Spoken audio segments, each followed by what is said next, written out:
Welcome everyone to the first episode of the Community Spotlight. You had the choice between Star Wars Jedi Knight games and Warcraft 3 Reign of Chaos.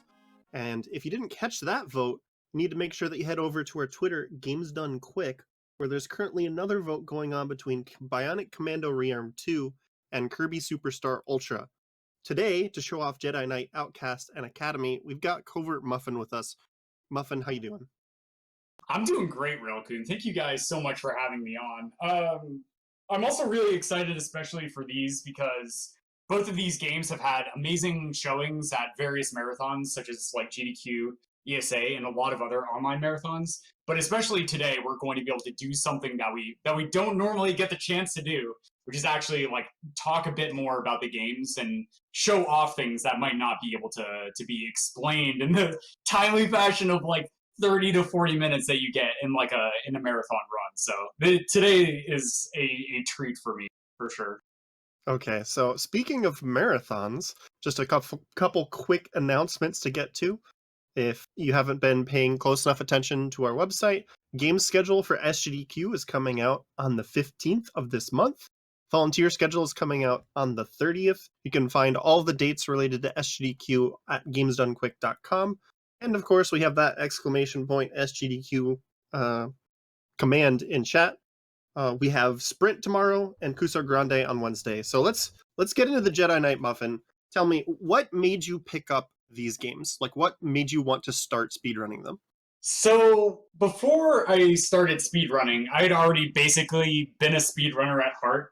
I love replaying games that I really enjoy the mechanics of a lot. So Jedi Knight Academy, I had actually played over 100 times casually, which is like over 1,000 hours of just like playing the single player over and over and over again. It's a pretty quick game. It's only about like 9 to 10 hours casually. So with that, and then just a bunch of suggestions of friends being like, you should try speedrunning because you like practicing and stuff. I just eventually looked up a guide for Jedi Knight Academy. Literally just searched on YouTube for it. And what I ended up finding was a 3.5 hour beautiful like textbook beginner's tutorial on the intricacies of Quake movement and Jedi Knight Academy in general, made by none other than Sajiki, who, if you know him from his previous GDQ performance of Warcraft 3 Human Campaign, he brought me into Academy with this tutorial. And then after I met a few people in the community, I was excited trying it out. They were excited to bring me in, and we just had a lot of fun continuing to push the game. But before that, I had never really experienced any Quake movement whatsoever. So I just got really lucky that I enjoyed the complex nature and difficulty of the movement. And then I just never looked back since. Yeah. All right. So, I mean, speaking of tutorials on the movement, I think you wanted to give us a quick just explanation on how your movements and jumps are going to be going here for people who've never seen the game before. Yeah, this is actually a really nice thing to do for us. So if you are unfamiliar with this game or any of the other games, basically around this time era of the early 2000s, the Quake engine was kind of the staple of like the 3D modeling system for games like this. And so Star Wars definitely jumped on this bandwagon. So in Quake games, you have the 4 cardinal directions of movement, right? And so when you start walking, you're moving at a speed of 250 units per second. However, we can actually increase that speed by walking at a diagonal and then jumping in the air and turning into that diagonal. And so as long as we continue to jump over and over again and buffer our jumps, we can stop ourselves from decelerating down to that walking speed and continue to infinitely build onto that speed, as long as I don't run into something like a wall or a pillar. And so in Outcast in particular, as well as other Quake games, they usually feature a lot of like narrow halls and lots of enemies. So it's actually very difficult to maintain the speed. But we are going to go into a bit more detail as we get into the real. All right. Do you have anything else you want to mention before we get started here, Muffin? Yeah, sure. So if you are familiar with other Quake runs in general, one of the unique things that we're absolutely going to see in both of the games today is something known as force jump. And so with force jump, we actually are able to just hold down the jump key, and that actually allows us to jump higher and higher at the expenditure of force. So as long as I just hold down the jump key, that'll actually end up getting me to be able to jump higher, and that'll allow me to strafe jump for longer in the air before I hit the ground, as well as do some really insane sequence breaks, because we're going to be building a lot more speed than the developers intend us to do. But besides that, I am good to get going. All right. So let's get ready to get started, and then I'll count you down. Or you can Sure. count me down, whichever one you want. Yeah, I'm good to go. So ready in 3, 2, 1, go. Cool. Okay, so as I mentioned, we're going to be able to build a ton of speed right from the get-go. And this is going to allow me to actually slide up this wall, just as you saw there. There I actually ended up firing a pistol shot, because that is going to allow me to aggro an Imperial officer. Then, right after that, because I'm able to crouch through that tiny hole in the window, I'm able to skip over half of the level. So, like, right off the bat, we actually have a pretty large sequence break in terms of the run itself. And even though I got that first try, that was actually a lot more difficult than I made it appear. But that being said, that Imperial officer that I mentioned I aggroed is actually extremely important, because we have a companion who is Jan. And if Jan ends up dying, we actually end up failing the mission. And so it's very important that I aggro that Imperial officer. Otherwise, Jan would die like right now, and I would have to redo the entire mission. So it's kind of crazy. Like, the Imperial officers end up having a lot higher accuracy than the Stormtroopers themselves. But you'll also notice that right now, all I have are just basic weapons like blasters and stuff. And this is because in Dark Forces 2, Kyle suffers from dark side corruption and decides to give up his way of the Force, so he turns over his lightsaber and gear to Luke Skywalker. However, we'll be getting our Force powers and lightsaber a little bit later on in the run. So here I'm actually switching to third person, so I can actually do a back roll, which will bring me to base walking speed and allow me to get through that tiny little tunnel a little bit quicker. But this level in particular also just shows off what sort of run you can expect from Outcast. Lots of narrow hallways and lots of enemies to get through. Here, I actually ended up quick saving and quick loading, which allowed me to open the door before the troopers ended up setting that mine. So I'm able to actually sneak through that door a little bit quicker. Otherwise, I would have had to wait for the door to open and destroyed the trip mine itself. And that would have actually ended up taking a little bit extra time. Cool. So if you're wondering why I'm running the game in French, this actually does not speed up or slow down the game to use it in different languages. The Spanish voice acting has this like really insane jump sound, so it's kind of hard to listen to. It literally sounds like somebody who is doing like squat thrusts or something at the gym, just like over and over again. But the French features really amazing voice acting for Lando, and so I just like that a lot. As well as the Imperial officers sounding like they're saying "rar" every single time they take damage. So here, in the start of this mission, something that's important to explain is in the top right corner, you'll see an in-game timer, as I nail that difficult movement, nice, ticking down. And I am on a global timer right now in order to catch a minecart at a very specific cycle. So being able to jump over that chasm there is going to allow me to board this minecart, which is required both in the casual playthrough and the speedrun, a lot sooner than I normally would. And it's going to have to travel less distance to get to its destination. So being able to make that cycle every single time is very, very nice. Next, I'm going to try and speed up this section by jumping over. This is a really tight jump. Yeah, there we go. Okay, nice.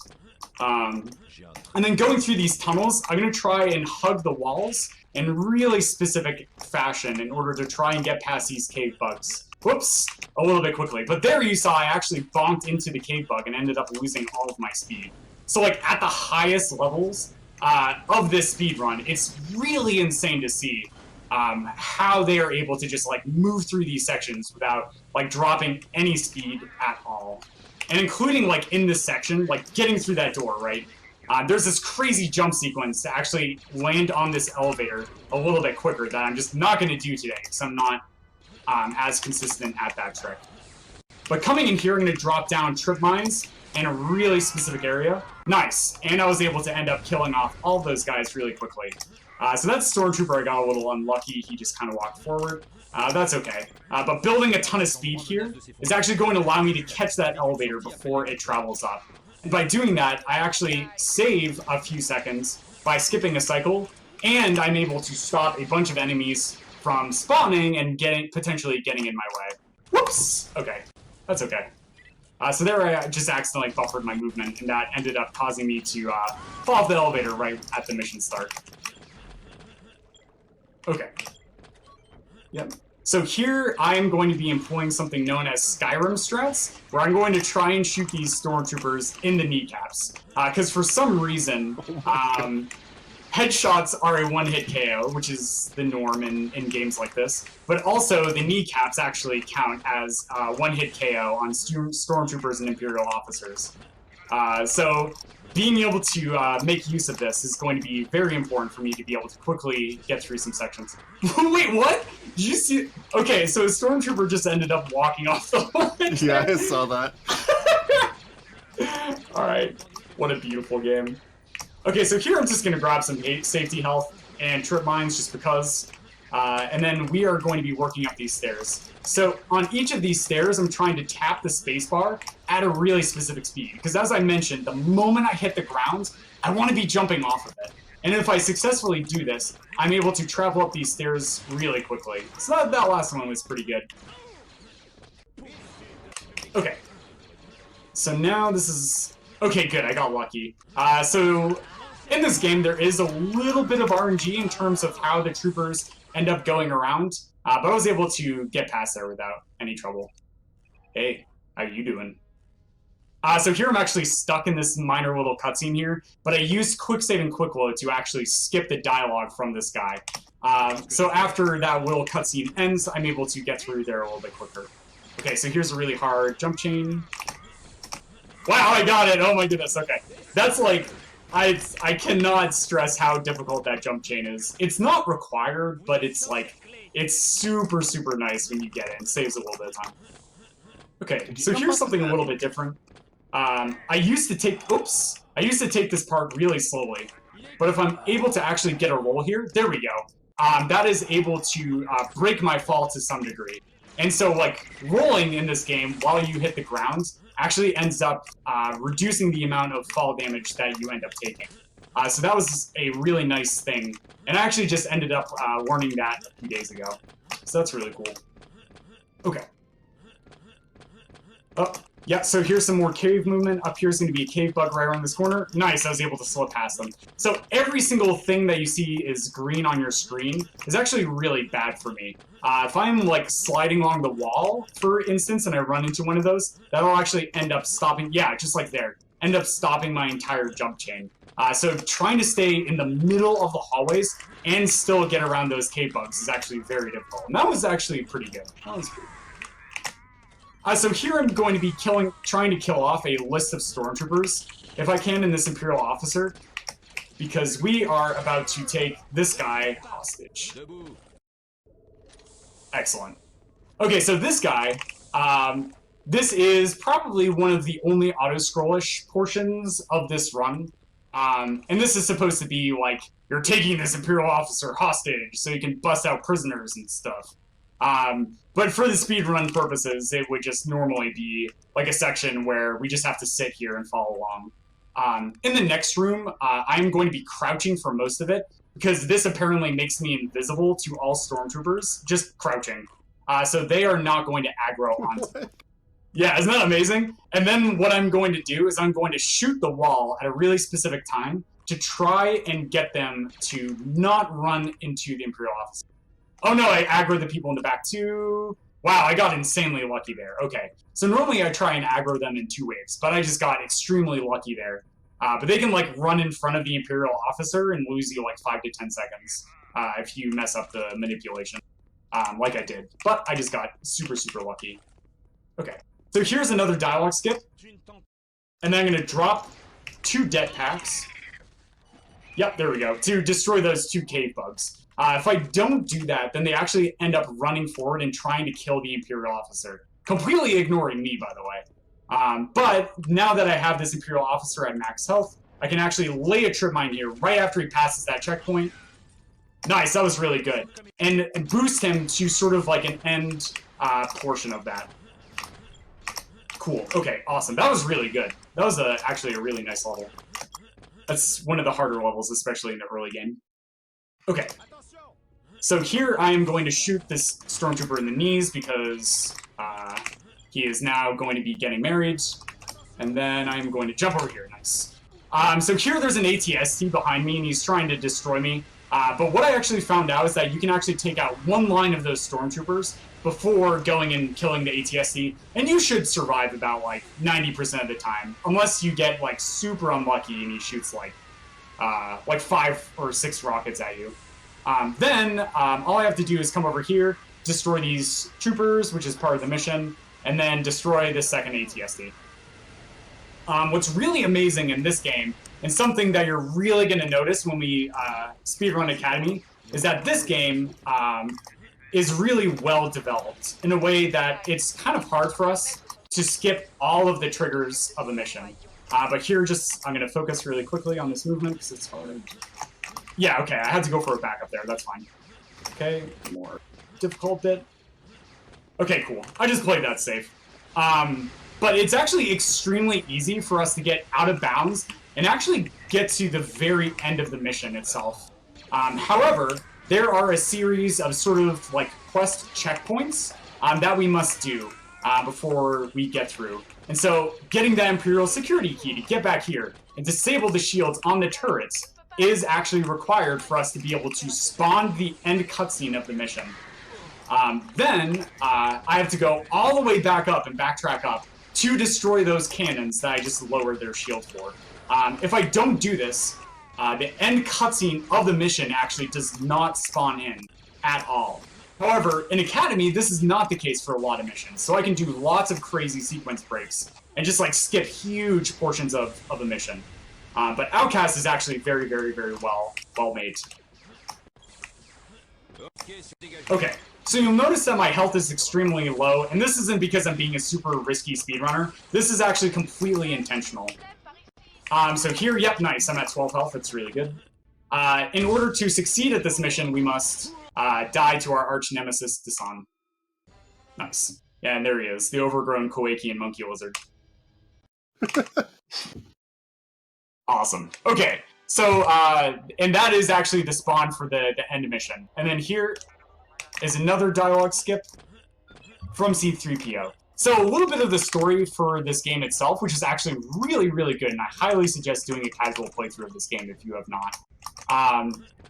Dasan, the overgrown Kowakian monkey lizard, is basically an anime arch-villain, and he ends up murdering our waifu before our eyes. And so in order to seek vengeance and potentially save our waifu, we need to get our force powers back. So we go see our mentor, Luke Skywalker, who says, "Are you actually ready for your terrifying power again?" As the anime mentor character. And then me, as the anime protagonist, is going to say, "Yes, I am. I'm not going to give in to the dark side. I must save my waifu." So that's basically it. That's what's going on right now. Cool. So here we're going to start getting force powers back. 2, 3, 5, and last. Nice. And starting with force push. We're also going to get force pull, which is this one that we picked up, as well as force speed and force jump. However, we're actually going to skip picking up force jump in this mission. And we are going to do probably one of the most notorious skips in this run, which is known as lightsaber skip. So we are going to skip about 1.5 minutes of this level just by doing some really insane movement, as well as pushing in a peg. Okay, so up here what I'm going to do is I'm going to activate force speed, which is going to increase the rate, that amount of speed I build, and then stand on this peg, push it in, and try and crouch climb on top of this cage. If I do this correctly, I will be able to pin myself, so... Yep, there we go. Nice. Third try. That's really good. Clap, clap. Okay. Okay. Oh, no! Oh, no! Did you fall? Yeah, I just fell. So this is very awkward. So I got the skip, but then I fell off and ended up quick saving. So now we get to see all the stuff that I would normally skip. So this is going to lose me about a minute and a half and whatever time I ended up pushing it. But this is actually really cool because now I get to show off this section, which actually does have some speedrun strats to it. But that's okay. Like, this is one of the reasons why I'm also really glad to be on here tonight. It's because after this run finishes, I will actually get to show you what lightsaber skip will look like when it's done correctly.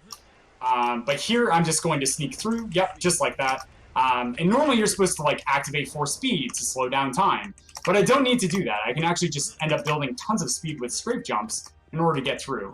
And then here, I'm going to showcase off something known as crouch climbing. So instead of pushing this thing down, I'm going to crouch mid-air, which is going to allow me to raise my hitbox slightly so I can jump up there and skip having to do the puzzle. Then, after activating the switch, once again, using, a bunch of strafe jumps, yeah, nice, I'm able to get up there a little bit faster.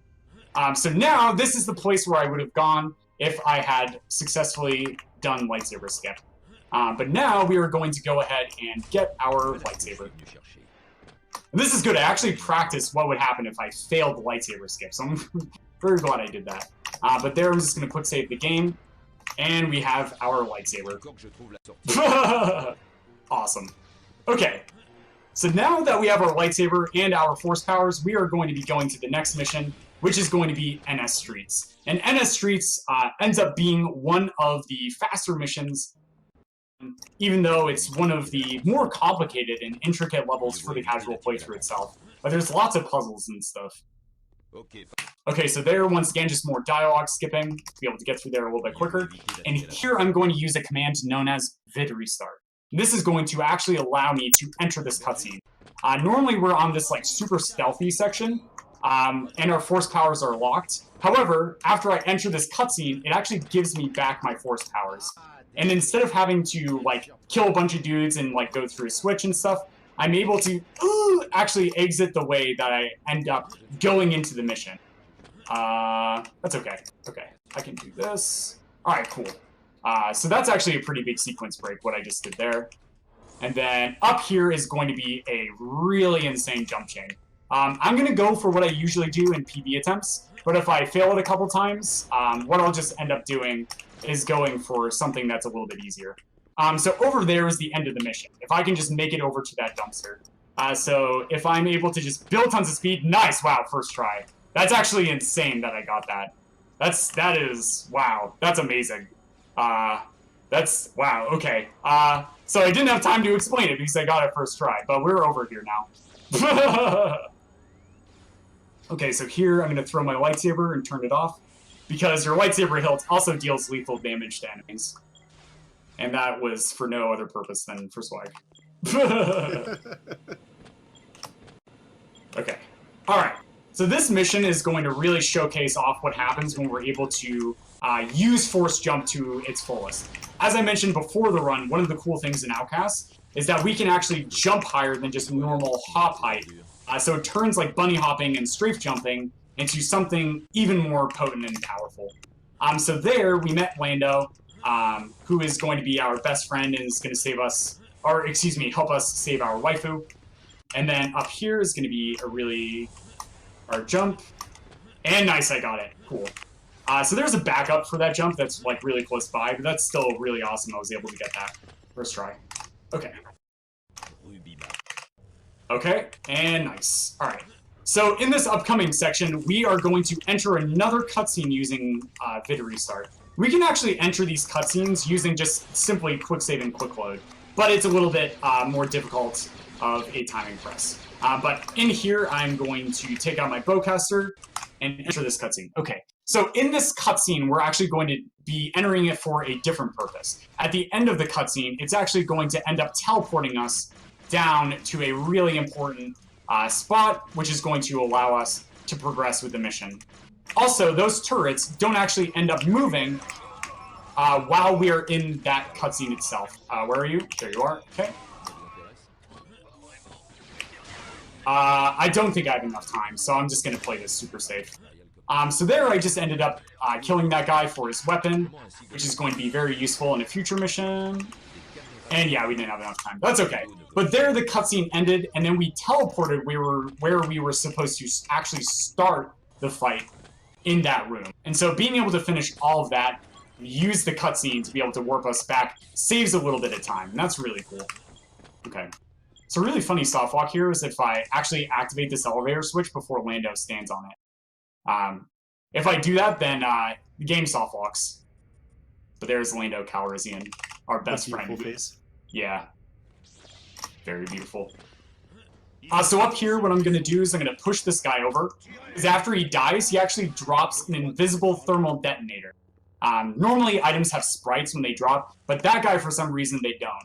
And because it's invisible, for some reason, it ends up falling through the level, like a good percentage of the time. But because I force pushed him over, that just doesn't end up happening. But yeah. Anyway, so this is an entire reason I'm running on French is because of this voice line. Beautiful. Excellent. I love French Lando. So here I mentioned I can quick save and quick load to dialogue skip. Also, the sound generated by my lightsaber being in a wall is another effective form of dialogue skipping, which is really cool. Ooh, okay. All right, so I'm going to come over here, which is actually a little bit different if you ended up seeing the GDQ performance of this, in order to grab all of these items. Because in Outcast, it's really cool. Your inventory actually ends up passing with you into future missions. Your weapons get reset every now and then, but your extended inventory, including secret drones and back to tanks, actually travel with you, and that's going to be very important. So there I jumped and dialogue skipped on the top of the ship at a really specific pattern in a really specific position. The reason why I did this was in order to be able to spawn all of these guys on one side. And so this trick is known as Luck Fando. Just by avoiding a certain trigger zone and then staying out of it after we spawn the first wave. Otherwise, the waves actually would have ended up spawning on either side of the hangar bay, and I would have had to take a lot more time to be able to clear them out. So there was another roll in order to increase how fast I go through. Oh. I'm just listening. Yeah, there we go, okay. So, we ended up doing that a lot quicker than we were supposed to, and so I actually ended up having to jump up there in order to trigger that extra dialogue. If I hadn't have done that, then I would have not been able to interact with this here, which is part of the primary objective, to refuel the ship. Cool. So now that we've refueled the ship, Lando, who is trapped by a bunch of gangsters, who actually have information about our waifu. So we're going to hopefully be able to capture these gangsters back and interrogate them. Whoops. Now they're all dead, so we're not going to be able to do that. Hopefully that information about finding our waifu wasn't lightsaber. Is that why that's your method of interrogating people? Yep. Yep. It's, what was it? Forceful negotiate, or assertive negotiations. Something like that. Cool. So this level is going to showcase off a trick that I actually ended up learning a few days ago as well while I was practicing this game. And it's going to be really intense and I might just completely botch it. But if I do, I end up having a backup and we'll try and show it afterwards. But it's probably going to be the most intense skip for me in the entire run, besides the lightsaber skip. But up here, what we're going to do is we're going to use force speed once again to slow down time, as well as allow us to move faster through here. And then mind tricking that guy is going to end up opening this chamber. And so here we're able to get a really fast cycle with getting in this elevator. Memes. Okay. All right, so here we go. This is going to be the setup for the trick. I'm going to take out this sniper and this sniper, 90 armor, so I'm going to refill on armor really quickly. Okay, here we go. So if you remember me mentioning I picked up some seeker drones a little bit quickly. Well, we can actually spawn those seeker drones underneath us. And yes, this metal sphere is as small as it looks, so I'm going to focus.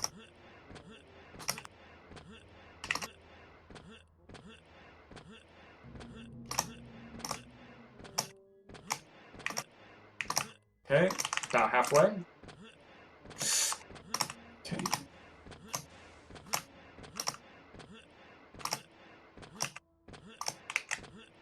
Oh no! No! Oh crap! All right, we'll try one more time. Okay, Oh, I was so like 2 jumps short. All right.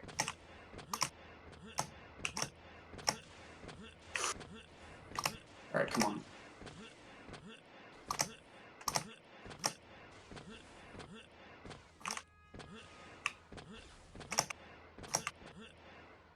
Oh no! Oh no! Okay, that's really bad.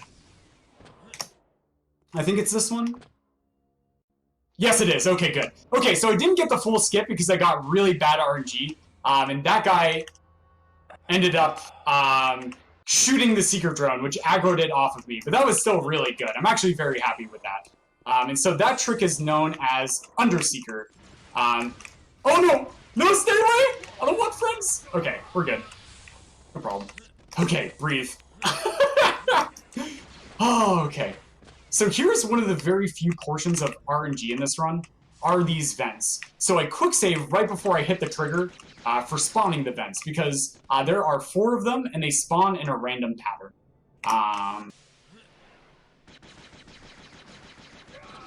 Okay, I think... Yeah, we're good. Okay, so here I have to land on this... Oh no, I don't think he's gonna spawn. Yeah, I soft locked the game. Okay, that's fine. We might just have to wait. Yeah, we have to wait. That's fine. Okay. So I have to wait another full cycle. That's okay. The problem that happened there was I ended up not landing on this platform, and I need that to be able to spawn this enemy, which appears in this cutscene.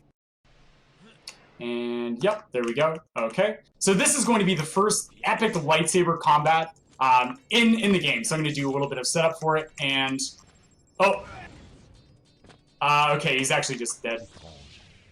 Alright, that's okay, because there's going to be more lightsabers, especially coming up here, which is going to showcase off the second epic introduction to lightsaber on lightsaber combat. Oh! No, yeah, okay, yeah. So those TDs actually one-shot those guys, so we can actually just use them to quick that up really fast, but there's still going to be 2 really, really awesome lightsaber combat scenarios that'll come up later in the run. Lightsaber skills are very impressive, Muffin. Thank you, Railcoon. They are quite explosive, I do have to admit. Okay, so here, yeah, that's actually a really tight jump. And there I'm going to grab that guy's weapon, which is going to be a heavy repeater.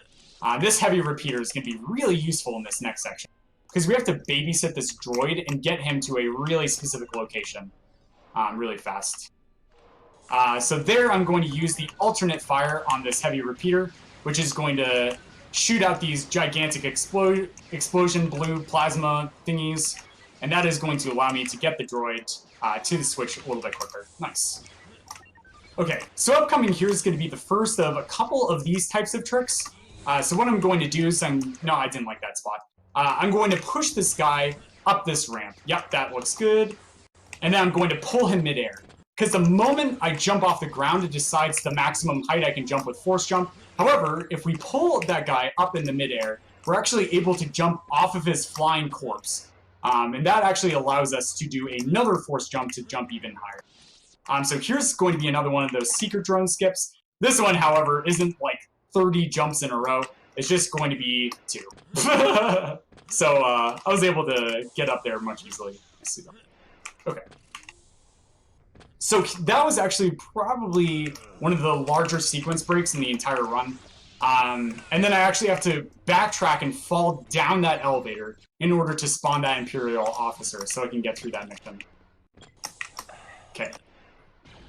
So up here in this level, this is going to be kind of a breath of fresh air for me. It's going to be a little bit easier than most of the other levels that I've had to go through so far. Really, it's just going to be getting to the end boss of the mission.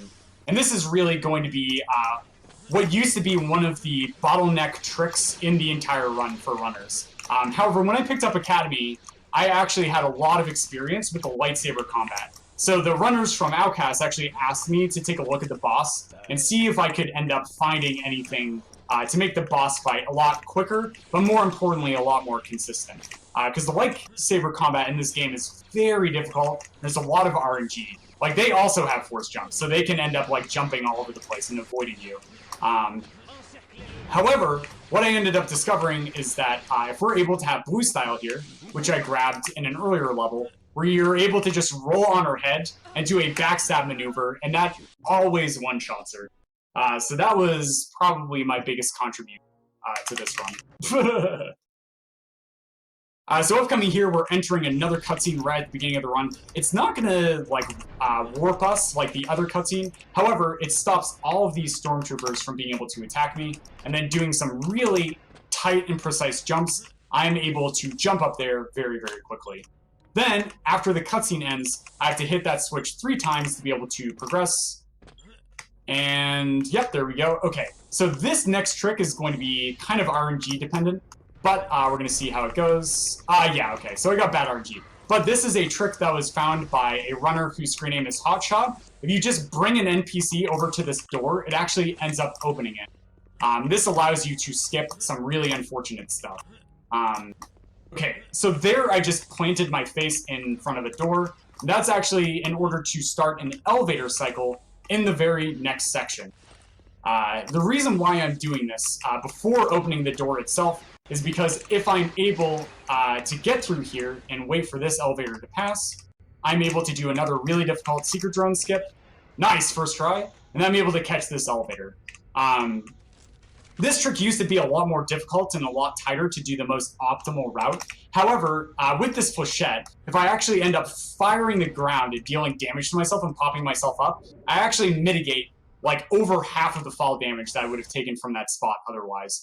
So that allows me to catch a slightly later cycle and allows me to start the elevators at a really fast time without having to push myself. So that was really, really cool. And that manipulation was found with the flechette explosive fall, was found by a runner whose screen name is Enryan. Cool, okay. So in this next mission, this is going to be one of the longer ones. We just have a list of objectives in order to finish out as quickly as possible. So first I did a puzzle to be able to open up that next way, and then I'm going to come over here and grab another secret drone, which I'm going to use for some more epic skips later on. And here we're going to do another one of those pull jumps. So there I used mind trick so you would stop attacking me, and then I can just jump off his body to get up here a little bit quicker. And nice, that's a very, very precise jump to jump out of that window. It's really difficult. Yep, and then I'm going to jump down. And as I mentioned, if I roll, I end up mitigating fall damage. So here, I'm just trying to route my health as a resource in order to get through this section as quickly as possible, but then also hold on to as many back-to tanks which heal me for as long as possible. So here, this guy's name is Shia LaBeouf, superstar serial killer, because he like chases you through the mission and stuff, and it's very spooky. But we're just going to come over here, activate this switch, which is going to allow us to progress through, and then, don't close, don't close. Okay, thank goodness. If that door closed, I would have had to wait for a certain amount of time before the door would open again. But there, I'm just going to grab some backsies for safety, and then Shia LaBeouf is going to attack me, taking out most of my health. Ooh, these guys deal like 50 damage a shot, so I have to be careful. Okay, cool. So here I'm going to use force speed for another reason. It actually ends up increasing something known as a parry value for my lightsaber, which allows me to basically cut through enemies' lightsabers without them being able to block it, which is really, really cool. Awesome, okay. So this is going to be one of the more technical and difficult levels that is featured in the run itself. Here I'm going to use force speed to slow down time, and instead of snaking my way through a bunch of puzzles, I can actually just end up crouching through another tiny hole to be able to get through there really, really quickly. And so that's a very, very nice skip.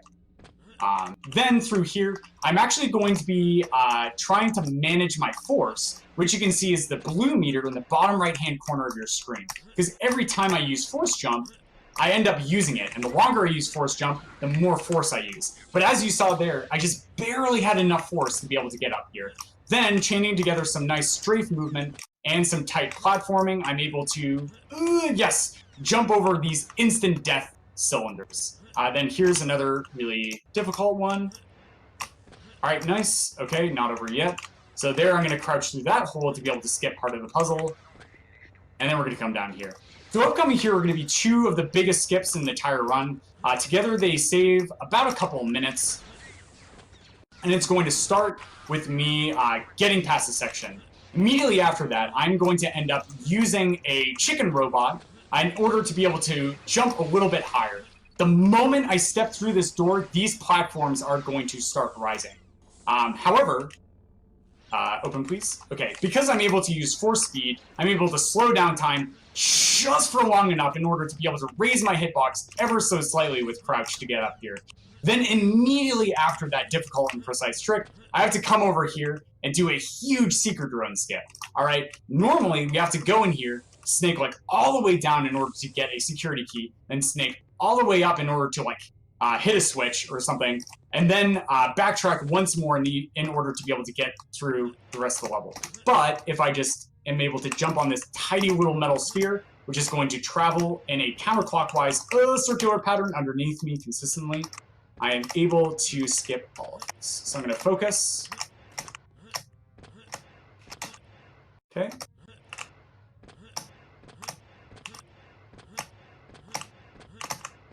Okay. Nice. Okay, I'll take that. That definitely still saved time over having to do the casual way. Clap. Give me the quiet claps. Yep. Thanks, Railkun. So here's a really cool room. These guys are some of the harder ones to fight with a lightsaber.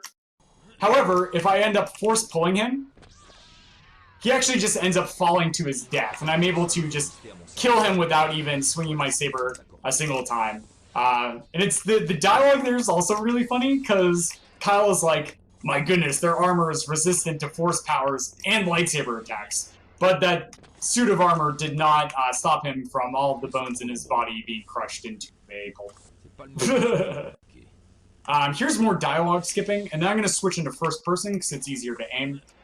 And then I'm going to mind trick that stormtrooper and this Imperial officer over here. This Imperial officer is kind of the linchpin of the entire operation. If I mind trick him, and even if I aggro a bunch of other units, they will not activate an alarm, which ends up us locking down this entire section and causing me to have to go through this entire stealth section of the mission. So that is a very, very, very nice skip. And I'm able to save a ton of time from having to do that puzzle casually. Cool. So here I'm going to switch my lightsaber into strong style because it's the most effective for taking down really annoying enemies. And boom, one shot. And then coming in here, I'm going to destroy this Imperial officer. Otherwise, he will thwart one of the quests that I'm going to be doing here. So here there's going to be 5 droids. And so each one of them has an equivalent chance. Let's get one of the further ones. Nice, nice. And so there I got very, very lucky. I got one of the forward-facing droids second try. And that's going to save me a little bit of time. Otherwise, you just have to like slow walk the entire way with the droid. Nice. Okay. So upcoming here is going to be a train sequence. I did not practice the skip, so well, you know, we can go for it. We can go for it. So after this section, I'm going to be going for a trick known as Snakes on Train. It doesn't actually end up saving any time, but it just looks really heckin' cool. So I'm gonna go for it. All right. Here we go. So there I'm going to activate the switches, which is going to call the train, and I'm going to destroy that one droid. Then I'm going to take you with me. All right, cool. Okay, so normally we have to end up riding this train all the way over. However, if I just force pull this stormtrooper in front of the door, and then I push him into the train immediately after, I am able to skip having to ride the train. However, the moment you activate the train to start going through, you end up still having to wait for the train's door to arrive at the end of the hallway. So this actually does not end up saving any time whatsoever. But it looks really heckin' cool, and we actually get the stormtrooper stuck on the train. So here the train door is going to open. Nice. And so that trick ends up losing me about like 5 to 10 seconds-ish. But it's just very fun. I like doing silly things. Really? I never would have known. What? Okay, so here... Oh! A little bit of update on the story. We find out our waifu is alive, but we also find out that Dasan is going to be sending a bunch of super-powered shadow troopers, which are imbued with the Force, because we basically led him to a place that allowed him to give basically Force power steroids to a bunch of Imperial clones, which is very unfortunate. But up here, we're enabling a bunch of switches to be able to make a phone call out to hopefully prevent the invasion and utter destruction of all of our friends and family back on Yavin.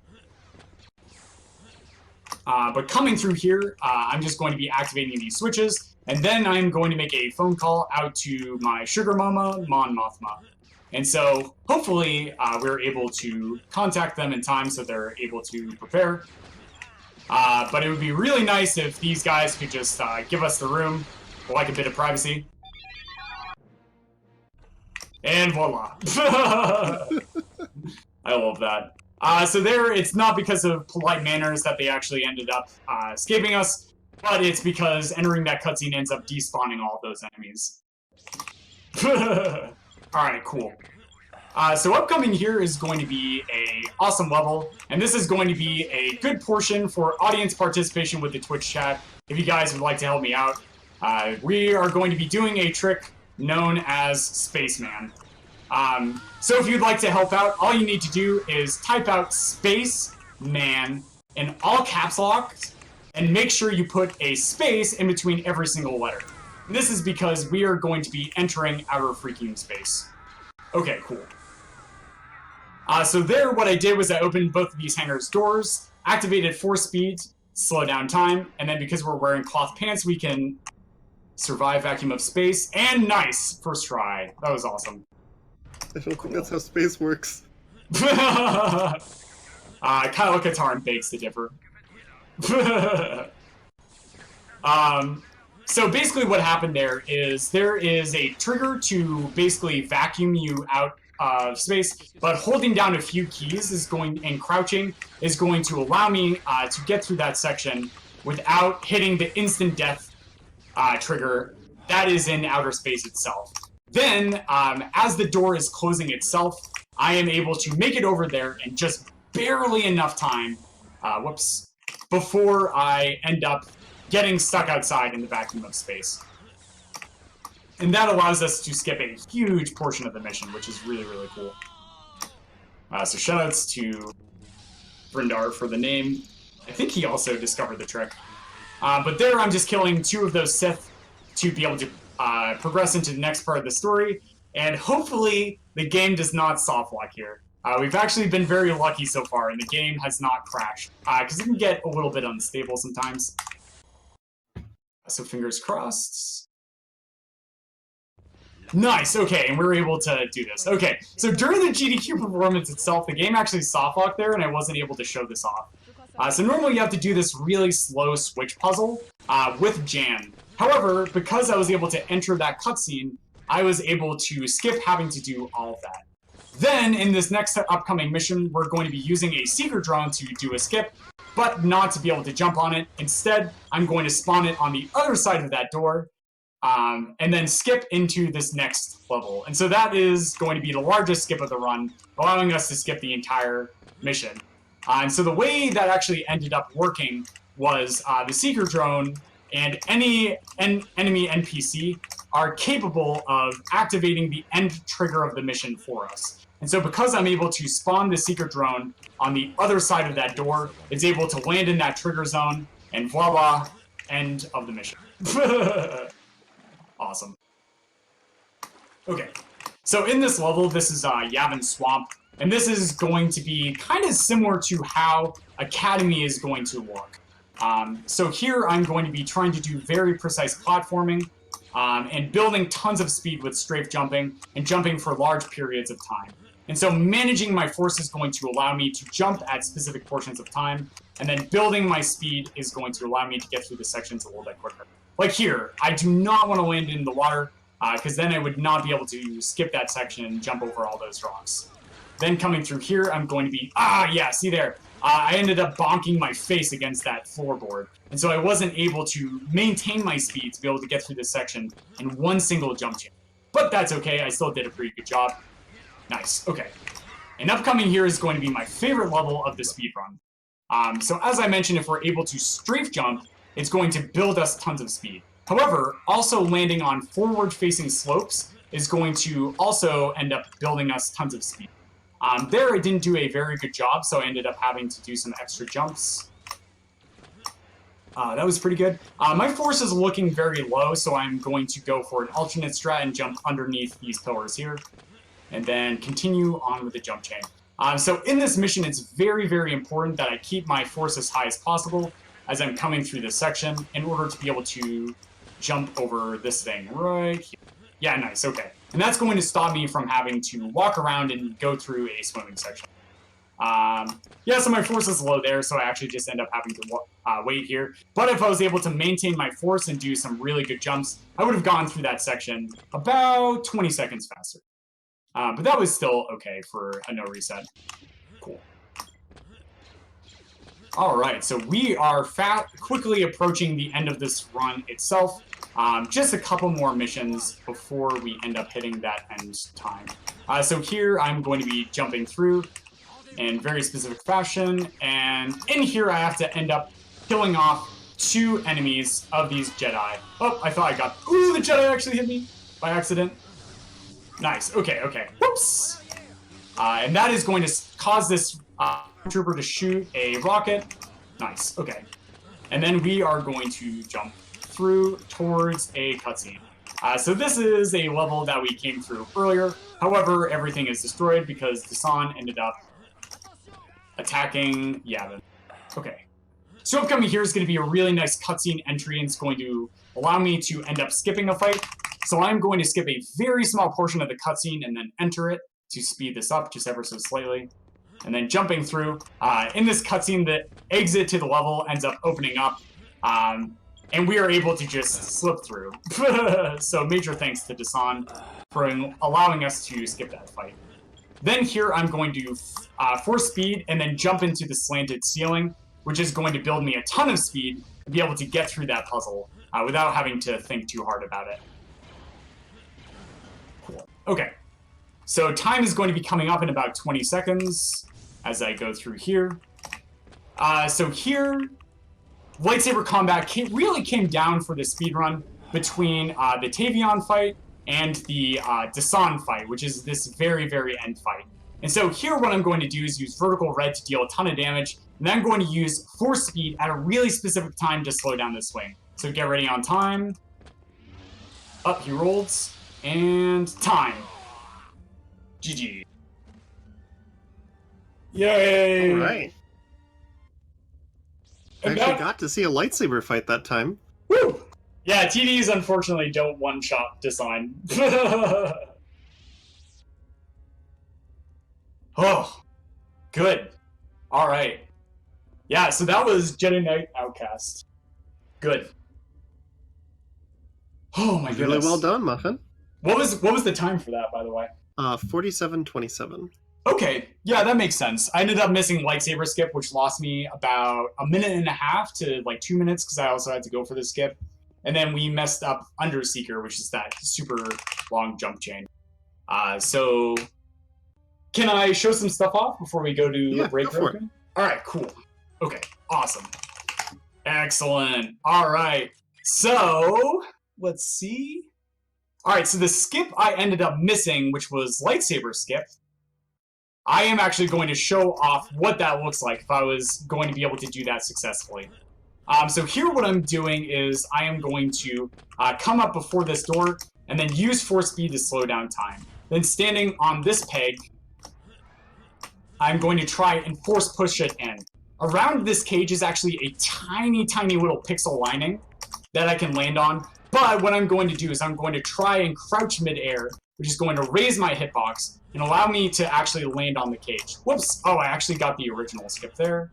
Let's focus, because this is very tight. Oops. And yeah, there we go. Okay, cool. So now I'm actually standing on the cage itself. And so this cage actually stops rising up because I am pinned against the ceiling in it.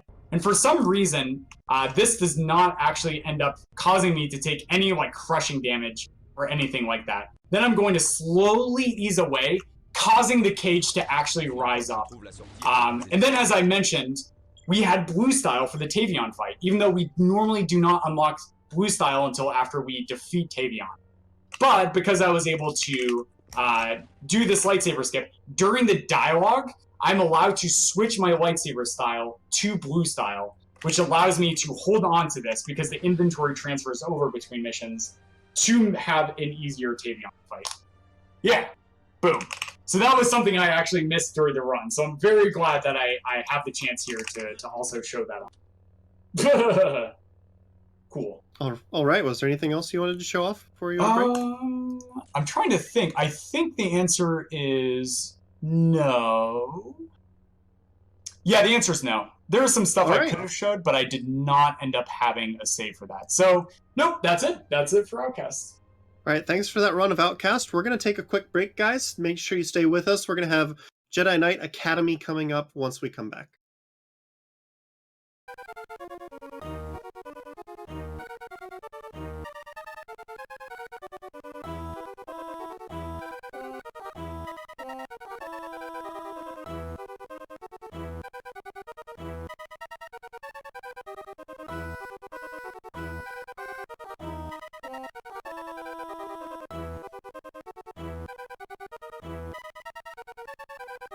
All right, everybody, welcome back to the Community Spotlight.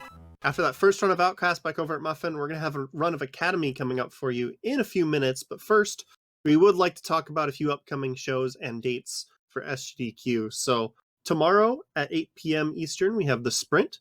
The day after that, on Wednesday at 7 p.m. Eastern, we've got Cuso Grande Invitational.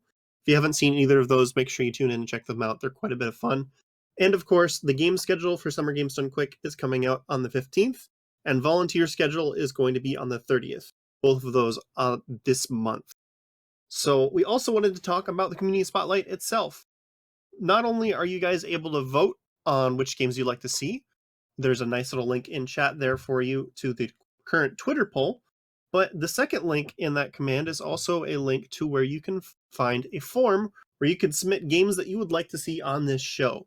So if you head over to gamesdonequick.com/hotfix/spotlight-form, you can go over there, let us know what games you would like to see. We'll take a look at it and see if we can get them in any of the upcoming polls. So just remember, if you visit our Twitter at gamesdonequick.com, you can keep up to date with all of that. There's currently the vote between Bionic Commando Rearm 2 and Kirby's Superstar Ultra going on right now. And with that, I think, Muffin, how you doing? I'm doing great, man. Yeah, this has been a lot of fun so far, and definitely go vote now if you would like to see some more awesome content. Because the next one. Are we allowed to say who's on the next one, Realkun? Oh, it's a surprise, I think. Oh, it's a surprise? Okay, then I won't spoil it. But it's a really, really amazing speedrunner, and I'm really excited to see that one in particular as well as the others. Cool. All right, are we good for me to start doing sciencey things again? Yeah, so you told me that Academy movement's different from Outcast, and you wanted to show us why. So what is it that's so different about Academy that wanted you to show us here before we get started on the run? Sure, yeah. So in Academy, there's still strafe jumping as well as force jump. So we still have those amazing mechanics. But that being said, in Academy, I don't know if they tried to like fix this system or they ended up just altering it. But they introduced this thing known as velocity reduction on ground impact, which actually ends up drastically changing the routing and the complexity of the speed game. So in Outcast, as you saw, I was able to pretty much jump anywhere and be able to maintain my speed. However, in Academy, if I jump from same elevation to same elevation, you'll hear this like this clapping sound, right? So you hear that when I land. So if you hear that sound, that means that I just lost 50% of my velocity, like instantaneously. However, if I jump from higher to lower ground, you don't hear that clap, but it also mitigates the velocity reduction on ground impact, or VRGI, as we call it in the community. So in Academy, the game is all about still building tons of speed with strafe jumping, but also attempting to chain together multiple jumps from jumping from higher to lower ground.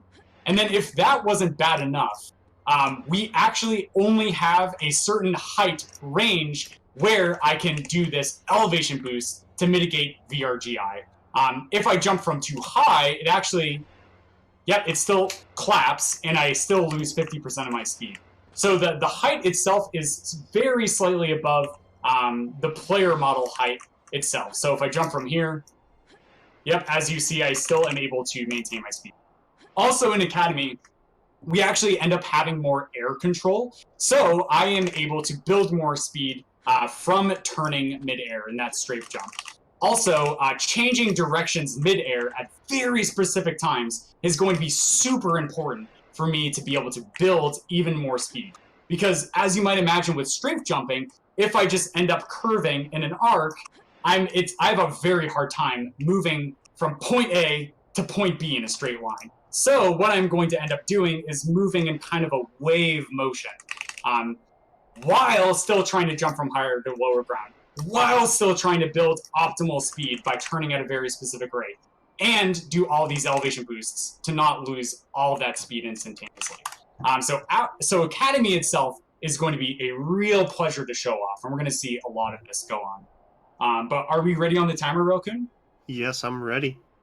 All right. You can start in 3, 2, 1, go. Cool. Okay, so unlike Outcast, we actually end up starting the game with a lightsaber itself. And we're going to get our force powers much sooner. So we are going to be diverting away from that normal Quake engine goodness pretty quickly. But here, as I mentioned, I'm trying to jump from higher to lower grounds in order to maintain my speed and get across. So all these tiny little jumps are going to allow me to continue to build as much speed as possible, especially in the section here where I have a nice sloped hill to be able to go through. But upcoming here is going to be like the first basic trick. Yep, there it is, where I'm able to kill that Sith mid-air in order to end the mission very quickly. Then, immediately, if this wasn't crazy enough, so Academy was built in 8 months, and crouching mid-air ends up raising my hitbox. So with those two things combined, I am able to actually immediately get out of bounds right at the start of the mission. And so Academy itself, as a speed game, ends up having a lot of this out-of-bounds movement, and a lot of this sort of very silly nature very early in the speed game, and also consistently through. But yeah, so this is like a tutorial mission where they're teaching you how to use force powers. We start the game with force jump, as I mentioned, as well as force speed, force pull, force push, and force sense. And so we are going to be talking about those powers as they end up coming up. But basically, as I'm traversing through here, I'm just trying to go as quickly as possible. Then immediately after this tutorial story mission, I'm going to be entering a really interesting aspect of Academy and how it's very different from Outcast. Immediately after that, I'm able to go to this next screen, start a side mission, and also choose my weapons and an advanced force power to start speccing into. And this is where the casual playthrough for Academy really shines. You can end up choosing what levels you decide to do, as well as what force powers. But here's a really hard jump. Yeah, okay, good, I'm glad I failed that, because there is an instant death trigger. And nice. So they're chaining together my movement in a very specific fashion. I'm able to actually just jump over that trigger, barely. Then, coming over here with consistently jumping from higher to lower ground. Nice, I'm able to get over here very quickly. Then crouch climb up there. Okay, and this is probably one of the hardest jumps. Oh, almost. Almost. Okay, so I want to only take 1 hit of damage from this rail line if I can. Okay? Yeah, there we go. Okay. So there I was also using some advanced movement techniques, which we're not going to go into too much detail about. But it's still what makes this level, which is Tier 1 Rail, probably one of the harder missions in the speedrun, as well as one of the craziest. So in Outcast, it's a lot of like indoor movement that's really, really difficult to not like bonk into something and then lose your speed. Whereas Academy, we actually just have to sort of choose where our footholds are and try and keep these jump chains going for as long as possible. So there, I accidentally missed a jump and ended up quick climbing a ledge, thus losing all of my speed. But that was okay. That was still pretty nice for a rail. Yeah. Okay. Whew. So now that I'm done with one of the harder missions in the entire speedrun, we're going to go ahead and progress into Danger. And just like in Outcast, Academy also has some really great uses for cutscene entering. So right in this mission here, I'm going to enter this cutscene, which is going to actually disable all of the sandworms on this mission. Then, at the very end of the cutscene, it is going to teleport me back to the position where I'm supposed to start the mission. And so in this mission, we're going to be collecting 4 ship parts, but we're only able to hold on to 1 at a time. So I'm going to go for one of the quicker ones, like immediately, and then I am going to go for the longest one in the mission. Whoops, a little bit of botch movement. I think I should still be okay. What was that? Yep, and so here the cutscene's going to fade, and then over there on that rock, boom, the game teleports me because the cutscene then just ends and teleports me over, and that's really cool. But now that we're out of this cutscene, it's a little Monka-esque because there are all these sandworms active, but I'm just very apt at chaining together all these elevation boosts to be able to get through the mission succinctly and very quickly. But also a nice thing is every single time I end up jumping on the sand, I'm going to end up bringing over a sandworm to that location. So I am jumping in very specific spots in order to be able to bait the sandworms into locations where I no longer have to worry about them. Nice. And there we go. That is going to be the final ship part, and that is Tier 1 Danger. Nice. So normally in any percent, we actually end up skipping 3 side missions, which is going to be 1 side mission per tier. However, because we're going to be running all levels today, I am actually going to showcase off all of the side missions, as well as the normal any percent run that you would see. Normally we actually end up skipping this side mission because it actually just ends up being a little bit too long. But there's still tons of really amazing speed tech in this mission itself, and it's actually one of the more interesting missions for me in Tier 1. So like there, I'm going to end up pushing over that stormtrooper to be able to jump on his head, and then crouch climb over that laser. And so normally, after activating this bomb, I have to snake all the way back in order to get to the next section. But because I'm able to build a ton of speed with strafe jumping, I'm able to just jump over that giant crevasse very, very quickly. Yep. And then so here, even though the screen's rumbling, this actually does not affect my movement. So I'm able to do some semi-blind movement in order to get through. And then here, destroying this Imperial officer is going to get me a security key, which is required for the run itself. And that is going to allow me to progress through. So in this mission, which is Tier 1 Fatal, we actually end up needing to disarm, I think, 6 bombs? It's going to be just a bunch of bombs. However, because we skipped the second one, we're going to have to find a creative way to be able to get back to it. Because in the casual playthrough, normally you get an additional security key and you open a door. But we skipped all that, so we actually can't open the door to be able to get back. But that's okay. So here, just like in Outcast, in Academy, Force Speed slows down time, and so I am able to slow down time, activate that elevator, and be able to make it back just in the nick of time. So as I mentioned, we cannot go through the door, so here, instead, what I'm going to do is I am going to set up, and I'm going to do this really insane jump chain, and... Oops! Nuts! Oh, that was so close! I thought you had it. Yeah, that was so close. Alright. And nice, okay, I got it second try. And then immediately after, that is a really tight and difficult jump. And that small jump there saves me like a second. But we're speedrunners, so we try and do really stupidly difficult things to be able to get through a mission even quicker. Then here, using crouch, whoop, ends up shrinking my hitbox just enough to be able to sneak through those trip mines without destroying them. So even though I only have 13 health and 88 armor, I'm able to get through that section No problem. Then coming through here, you're gonna, yep, see the screen shake? And normally that's supposed to happen when you're going through that section initially in the casual playthrough. And it causes all this like fire and burnt up pipes and stuff to spawn, but because we skipped all that, we don't have to worry. And then, ooh, yep, just barely able to make it back over to hit the end cutscene to end the level. Cool, nice, that was a good fatal. That was great, okay.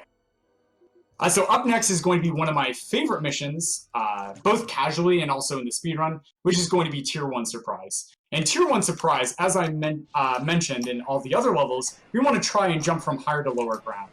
So here, if I'm able to do this correctly, no, I wasn't quite able to do it. That's okay. Okay, yeah, and I missed the backup. If I had done this correctly, I only would have lost my speed once, and I would have been able to do a huge jump change. But normally we have to snake through a huge tunnel to be able to get all the way up there on top of the canyon. However, because I know where all these tight little pixels are, boom, I'm able to actually end up climbing this wall. So in this game, there are all these tiny little sections where just because we know we can land on a certain ledge or crouch in this very specific spot and walk in a line, we're able to get through the level really quickly, but I don't know, maybe that out of bounds section was actually intended for the casual playthrough. I'll leave it up to Twitch chat's imagination. But here, this is going to be a really cool trick. I'm going to stand in a really specific spot, nice, and then I'm going to crouch midair. And what that does is allows me to hit a very specific trigger to spawn this droid, which there I just did something known as an animation clip to be able to clip through the wall and activate the droid. Oops. And then here, I'm going to jump down to this lamp. Whoops! And then do... Oh, no. One more animation. Oh, what's going on? Hello? Alright, something very funny is happening. Oh, I know what I'm doing. Okay. There we go. Okay. So there, because I was moving at the wrong time, and then ended up doing a weird thing with the animation clip. But just being able to activate that droid and get an obstacle out of his way is going to allow me to spawn these enemies a little bit quicker and skip having to do an entire, in-game portion in that there sandcrawler. So there I accidentally went to the Academy instead of clicking the next side mission. So I'm just going to end up taking out these guys one more time. Whoops, before ending the mission. So there, what I just ended up doing was what you would normally do in any percent, which is skip this final side mission and go to the Academy to progress with the story a little bit quicker. But instead, what I want to end up doing is just entering this final side mission, because the category is all levels. Awesome. Okay. So here, this is going to be the final Tier 1 side mission before we hit the story missions, and this is going to be Tier 1 Sour. So here I have to kill off a very specific list of enemies. So using Force Lightning, 3 is going to quick that up. Oh, nice. A lot faster. And then being able to kill off the enemies with like thermal detonators and stuff. Oh! I am able to get through that section very, very fast. Then that door is going to end up opening up, allowing us to progress. And boom, I just hit a cutscene for their progression. So here I'm going to destroy this box. Oh, almost. And that is going to allow me to jump at a specific time and get through there very, very fast. But there I used Force Lightning to be able to take out that guy really quickly. And here I'm going to go for a trick known as Greedo Speedo. So here, pulling this Rodian over and pushing him, nice, in a very specific spot, I am able to stop that elevator, nice, and be able to get through just barely in time before he walks out of it. And that saves about a second and a half. As opposed to just riding the elevator up and pushing some switches. Then here I just have to destroy a final list of enemies with some TDs and more Force Lightning, and that is going to be it for Sour. Cool. Okay. So upcoming here is going to be the next set of story missions, which are going to be pretty insane, especially this next one. So this mission in particular is known as Hoth 2, because Hoth 1 ended up just getting lost by the developers. We're not quite sure what happened to it. But this is also going to introduce Tauntauns, which we can also strafe jump with. And, oh my god, I got it! So there I built a lot of speed with the Tauntaun by turning, And then hitting a rock at a very specific angle and timing is going to allow me to pop that Tauntaun into that cave. That's a really difficult trick, and I never expect to get it, just because of how precise it is. But that's going to allow me to save maybe like 3 to 4 to 5 seconds. But with the second Tauntaun, we're actually going to glitch it out. So whenever you walk off a ledge like this, Tauntauns were never meant to become airborne. However, by doing that, that is actually going to end up lowering the deceleration value of the Tauntaun, which means it slows down at a less rate, as you can see me sliding around. Then, using the speed boost, which is normal, and turning to build a ton of speed, I'm going to be able to throw the Tauntaun really high in the air, nice, and then get over this gigantic invisible wall. And this allows me to skip to the very end of the mission immediately. And this ends up skipping an entire indoor portion, which is really, really nice. Awesome. Good. So up here is Hoth 3, and this is going to be a level that's most similar to Outcast. However, unlike Outcast, we have to jump from higher to lower ground in order to maintain our speed. So we are not going to be able to get through the mission as quickly as you might with Outcast movement. So here, doing an elevation boost there, to set up for an elevation boost there. That's done. And then using this thermal detonator to clear out those enemies so they don't get in my way. Now I'm going to switch to the DEMP gun, which is, what is it? Destructive Electromagnetic Pulse 2 gun, which actually ends up one-shotting a droid if I get that RNG. Then coming up here, a little bit of RMG. Nice, that's actually really good. With that Stormtrooper there, he can just walk forward. And nice. Chained together another jump chain. So upcoming here is going to be a really cool trick. What I'm going to do is I'm going to kill this first Stormtrooper with the bowcaster, and then use Force Lightning to be able to kill that other Stormtrooper. This actually stops those Stormtroopers there from moving forward, allowing me to get through really quickly. And you'll notice that I actually ended up quick saving and quick loading after casting Lightning. The reason why I am doing that is because if you cast Lightning, it will actually end up using all of your Force up, stopping you from being able to use Force Lightning multiple times. However, if I quick save and quick load, that actually stops Force Lightning from happening, allowing me to maintain some of my Force. Okay. So upcoming here is going to be a pretty intense fight. I'm going to shoot the gun to try and stun this boss. Nicely done. And then, because she's stunned, I'm able to take her out very, very quickly. Nicely done. That was a great fight. Okay. Alright. So I'd like to say I can breathe a sigh of relief, but not quite yet. So upcoming here is going to be Tier 2 Trip. And just like Tauntauns, these speeder bikes are insanely powerful. So here I'm going to turn to build a bunch of speed. Then using a special maneuver, I'm going to dismount this bike. Yep.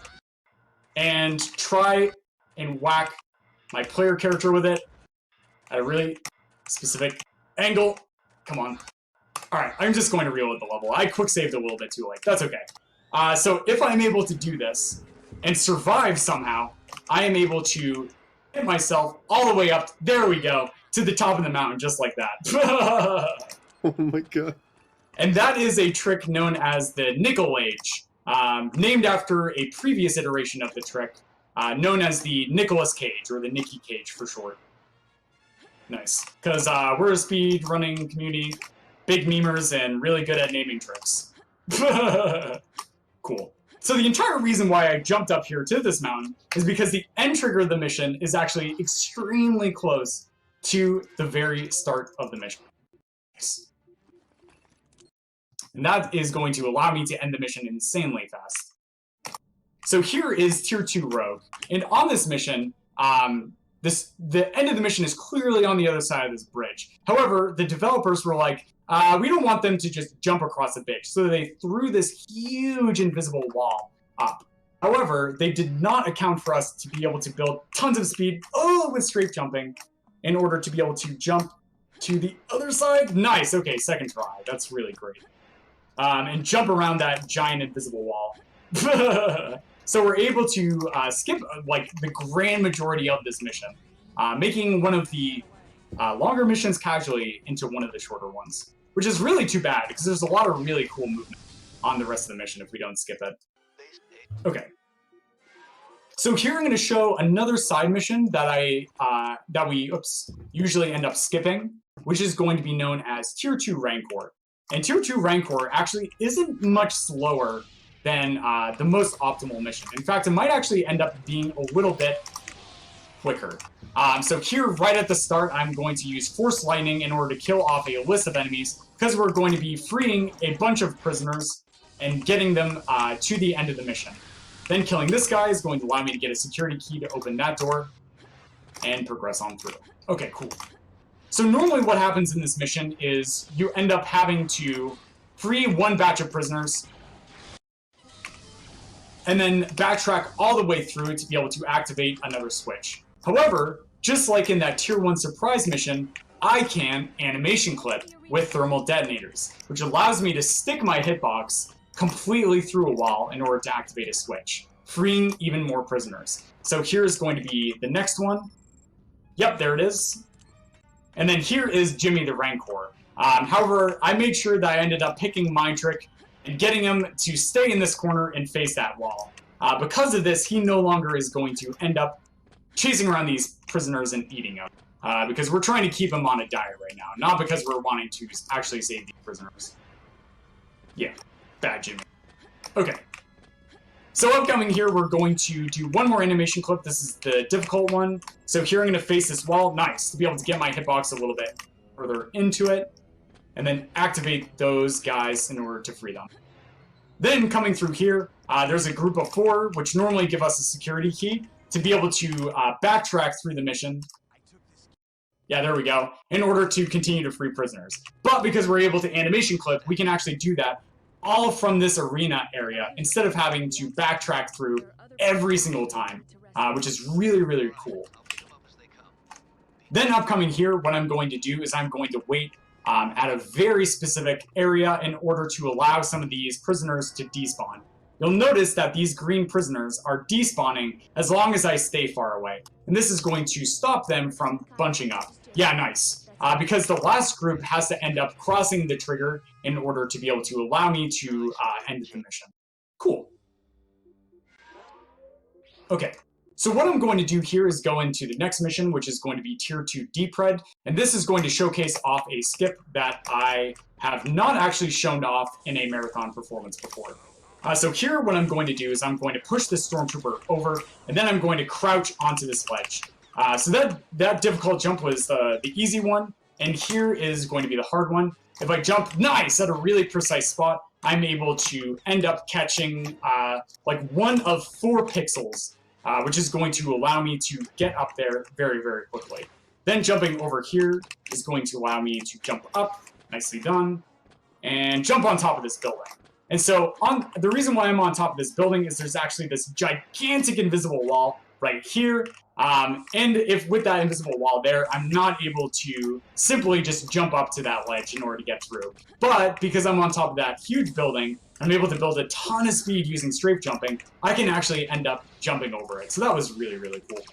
Okay. So the other big trick in this mission itself is going to be this fight. And so here I'm going to use a force power known as Force Sense, not just because it allows me to see the final boss a little bit easier, but it also gives me, I did it again, 100% accuracy with the weapon that I'm using. So I apologize once again, I just accidentally went to the Academy in the menu management, so we're just going to go ahead and backload and kill this boss again. Problem. Boop. Awesome. Because we have one more side mission to show off, and it's easily going to be one of my favorites. Well, I'm excited for it, Muffin. Thanks, Relkun. I'm excited too. I don't know if you can hear it in my voice. So here, what I'm going to do is I'm going to skip having to ride up an elevator just by doing a really fast crouch climb there, and then we are going to progress on through the mission. Then, if I'm able to chain together my movement really well, so close. I'm able to just jump to this first quest location, which is dropping these beacons here. Then, after I drop a certain number of beacons, which is going to be this last one up here, we are going to show off a really huge jump sequence. So as I mentioned, I need to continuously jump from higher to lower ground to maintain my speed, and then throwing together all these strafe jumps to build tons of speed. I'm able to, oh yes, just barely make it over here to the next switch. Then, immediately after, I ended up leveling up a power known as Force Protect. And Force Protect is going to mitigate 80% of all damage, including fall damage. Then, coming over here, I'm going to do a cartwheel. Not just to end up looking swag. Yep, there it is. But also to do this trick known as Moonwheel. And this is going to save a ton of time. The reason is because normally we actually end up having to write up an elevator sequence and do a really difficult trick to be able to get up. But doing that cartwheel animation and jumping out of it immediately after I hit the ground, or quick saving and quick loading to make the finicky trick a little bit more consistent, I'm able to have Jaden accelerate to the 0th coordinate of height on the map. And so being really low means I have negative coordinates because it counts down as I fall down. But doing that trick Moonwheel, I'm able to jump very, very high. Unfortunately, this doesn't work on every single mission, but it does have some other applications in some other speedrun categories. Then coming over here, I'm going to disarm this last spawn, and then enter into this final elevation boost sequence. Right, and nice, and I got it. Okay, cool. So I had some nice RNG here where these guys actually ended up spawning after I hit a trigger, which opened up this door and allowed me to jump through. There is another jump chain to do there that's significantly easier, but that jump chain actually ends up just feeling really good. So here is going to be the next set of story missions, which is going to be Vajun. And Vajun is going to be probably the most impressive mission, starting with causing Kyle to end up force pushing us away, and then I'm going to end up shooting a bunch of shots in the air to preheat the oven here to stop these guys from moving forward. Oh, darn. Okay. So unfortunately, I wasn't able to bake a batch because they ended up dying off, but I had to end up killing one of them in order to get this Stuker concussion rifle, which is going to be the most powerful weapon in this entire speedrun itself. So next, after this outdoor portion, major shoutouts to a speedrunner whose screen name is Savasuka, one of our European runners, and he ended up experimenting a lot with some out-of-bounds shenaniganry in this next section. So I'm going to focus really quickly, but basically if I get this, you're going to see some really weird stuff. Almost. Okay, I'm going to try again.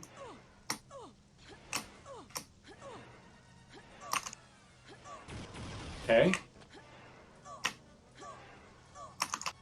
Nice, and I got it. That's really insane. I did not expect to be able to do that today. So that is known as Suomi skip. And then I ended up doing another big skip, which is known as Vajun skip. And both of those combined end up skipping about 1.5 minutes to 2 minutes of the level itself, which is really, really insane. And that's why I like speedrunning communities, especially ones surrounding a game as complex as Academy with the elevation boosting and the strafe jump mechanics is really amazing, because just end up continuing to experiment and continue to poke around to try and find new chains and the like. So major shout outs to the Academy community. And we do have tons of beginners resources too for both Outcast and Academy if you're interested in running either game. All you have to end up doing is going over to speedrun.com/JKA for the Academy leaderboard, which has tabs for the guides and resources. Or if you would like to try out Outcast, head on over to speedrun.com/JK2. Yeah. And so there I ended up just doing a small skip. Not going to mention it. It's not too important. But it's probably one of the most influential skips. So thank you, Bildo, for discovering that. Which he actually didn't discover, but thank you, Bildo, so much. Then, coming through here, this is Vajun 2. It's probably one of the more relaxing levels, especially after Vajun 1, which has Suomi skip and Vajun skip, and all of that really intense indoor movement. But coming over here, I need to end up activating some mirrors. So what I'm going to do is activate that one and then crouch climb up here to land even closer to that mirror. Doing that saves me about 2 to 3 seconds. And boom, we're able to skip that final cutscene and travel into Vajun 3. So Vishoon 3 is going to take place in Vader's castle. There I just did a really tight jump sequence, which allowed me to skip part of the level. And then coming through here is nice, a tricky jump. Ooh, and I got a random boost. Okay. So every now and then, even though I mentioned if we jump from same elevation to same elevation, or from lower to higher ground, we end up losing our speed, sometimes that does not happen.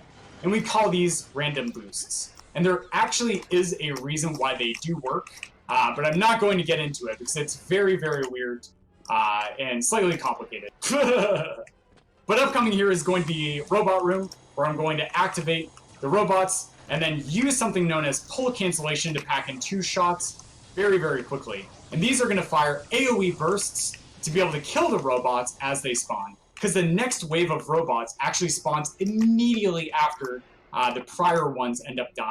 And so that allows me to work through that room a little bit quicker. So that is really, really cool. And so we're going to see the pull cancellation a lot in the future missions. All right. So here is going to be another cutscene enter, and this is actually going to change the requirements for this fight. So normally in this fight, we actually end up having to kill off both of these Reborn because they heal rush. But instead, I am going to be able to just saber roll and kill Rosh, and that allows us to progress into Tier 3. So that is really cool. Okay. Oh, yeah, okay. So this is going to be Tier 3 Rift, and Tier 3 Rift is going to showcase off one of the coolest jumps. So now that we are in Tier 3, we have the fully upgraded Force Jump, which is going to allow me to jump for even longer and even higher. Pairing this with the Stuker Concussion Rifle, which gives me a bit of a knockback effect, I can end up doing this. Nice. Yep. Awesome, okay. And the really cool thing, and one of the reasons why we run this game on Padawan, which is the easiest difficulty, is because it allows us to do really fast strats like that. Because on the higher difficulties, you actually end up having a lower max health. So, on Jedi Master, which doesn't actually make the game that much more difficult, you end up having to do, end up having to do slower and easier strats to be able to get through the level. So that's really cool. Okay. But really, we like to meme and say it's because we're not good enough at this speed game to be able to handle those strats. They're too difficult for us. Difficult. Yeah, Jedi Master. So here is going to be the final side mission, extra side mission that we're going to show off. I might just retry this mission a couple times to try and set the RNG. But here we have the Revenge of Jimmy, and he has now been upgraded to a Mutant Rancor. So now he is completely invisible. No. Okay, so what I'm trying to do is end up killing this Acolyte. Okay, there we go. Oh, no, please die. Alright, good. Jimmy? Wait, what is going on? Okay, there he goes. Jimmy? Alright. He's a little bit passive. He was trying to remember exactly who we are. And so Jimmy's pissed that we actually ended up putting him in a timeout in one of the previous missions. So he is now going to try and run through the mission and end up eating us. So here I'm actually getting really, really lucky. And he's traveling forward. Oh no, this is bad. Jimmy, come back over here. Okay. And so major shoutouts to a runner whose screen name is Zenny. This level never actually ends up getting run in any %, but with his hard work, he actually ended up finding all these insanely complex AI manipulations in order to be able to turn one of the levels that we thought had the largest amount of RNG into an extremely fast and extremely consistent level. However, unfortunately, Tier 3 missions end up being like less than a minute. Jimmy? There we go. But this one ends up being about 3 minutes in total for length, if I do everything perfectly. Oh no, okay, so he actually ended up just using a force power known as, Force Rage, which is going to make him invincible, excuse me. Yep, there we go. So now that I ward off, I can end up taking him out. Okay, good, Jimmy's with me. And so after Jimmy crosses a certain point, he is going to end up entering the next area. However, if there are still enemies alive, Jimmy will actually end up trying to eat them, because he is a hungry boy. Oh, Railkun, you'll appreciate this. So I ended up naming him Jimmy the Rancor. After the second Heart of the Swarm mission, where you have to end up. Oh no, I didn't activate switch. End up having to do a mission where Jimmy is following you. Yeah, I remember that mission.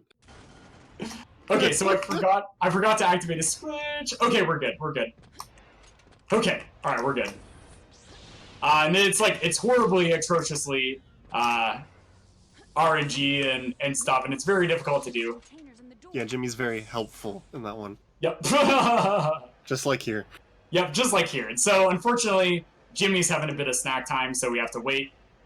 Okay, there he goes. Yep, here he goes. Okay, and so the end of the mission is right here. That was still pretty good overall. Yep, and there it is. I'm able to end the mission. So that was cool. That was awesome. And so Zenny really sat down with the mission and really broke down all of the AI triggers. And so I was doing very specific things to try and get Jimmy, to follow me as quickly as possible. And so here I mentioned the Stuker concussion rifle has a bit of knockback. So normally we use it to build a ton of speed, but here I'm actually using it to save me a tiny bit of force. And then because I saved all of that force, I'm able to chain together some advanced movement techniques. Almost. I'm going to try one more time before I do a backup strat.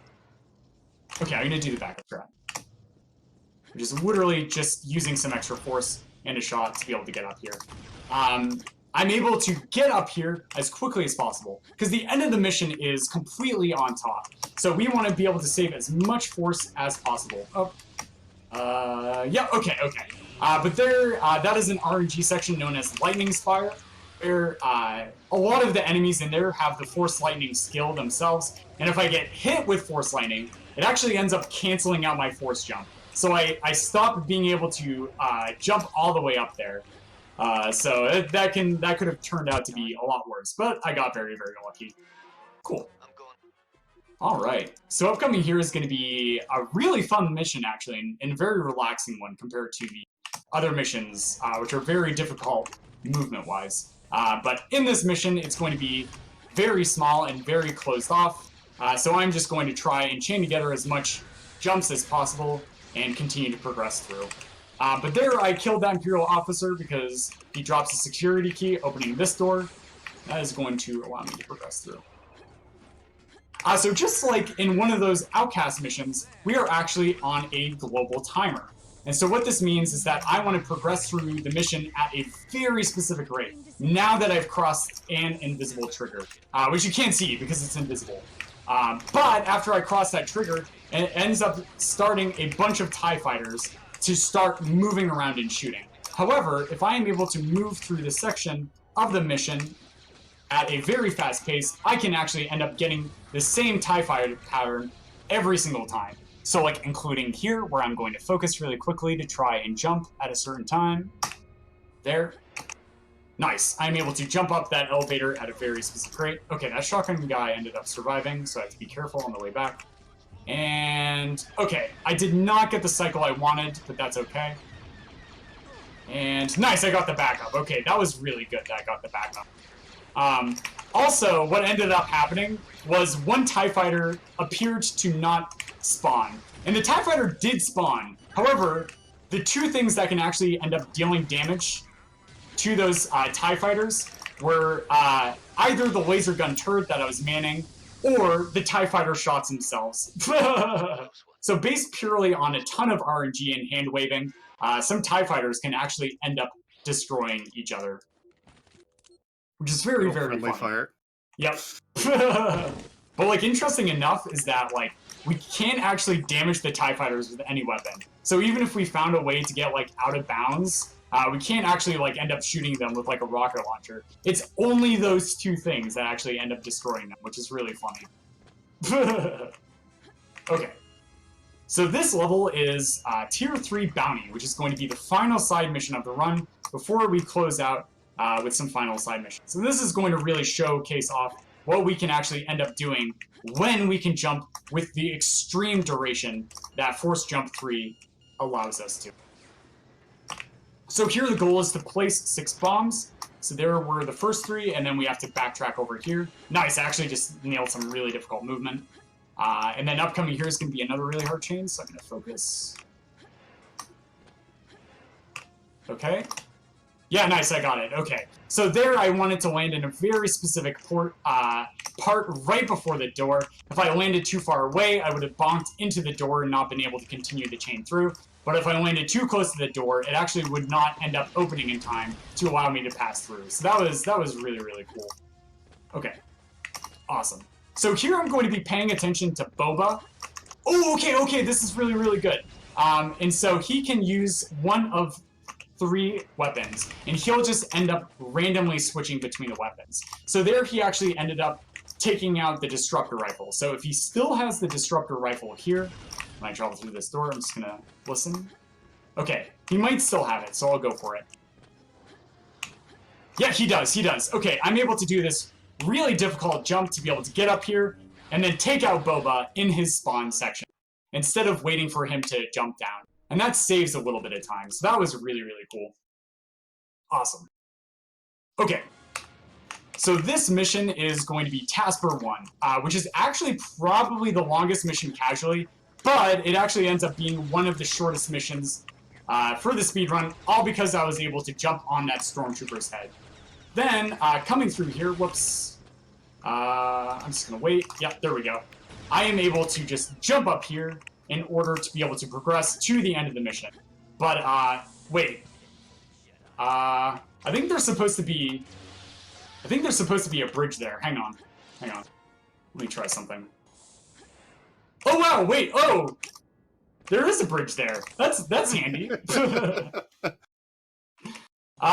So the funny enough, when you actually end up despawning the bridge, which has a different texture, there actually still is an invisible bridge there that is spawned in. And so we're able to still land on that. And even if we weren't able to, we could just easily do a really crazy jump chain to get over. Then coming through here, this guy can give me a little bit of trouble. No, he threw his lightsaber, so that... uh-oh. Okay, we still made it. But if he casts Force Lightning like that, that actually stops me from being able to Force Jump. Then, falling down there is going to hit another invisible trigger, which you cannot see because, once again, it's invisible. And that is going to spawn these blocks here moving on this ramp. If I'm able to be able to get over here and catch a really specific cycle in this next room... Okay, great. I'm able to catch this block right at its earliest cycle possible. Awesome. I am actually gonna grab some ammo here.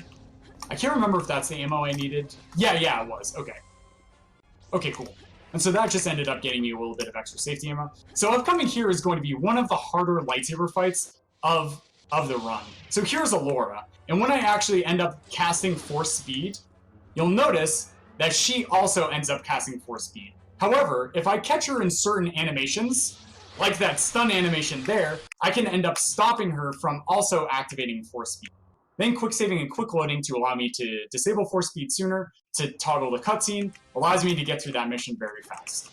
And that's really awesome. That's very, very tight. I only end up having a few tenths of a second to be able to catch any animation, and she cycles between a bunch of different ones.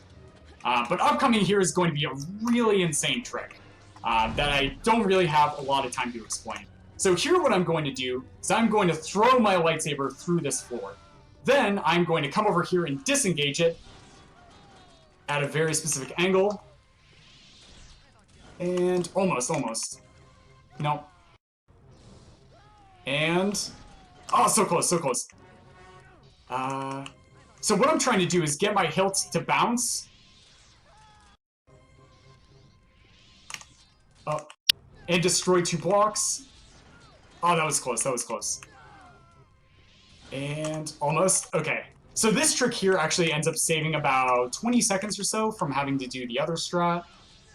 I'm actually just going to load a safety save. So there I messed up my setup, so I'm just going to backload to another safety save and try the save again.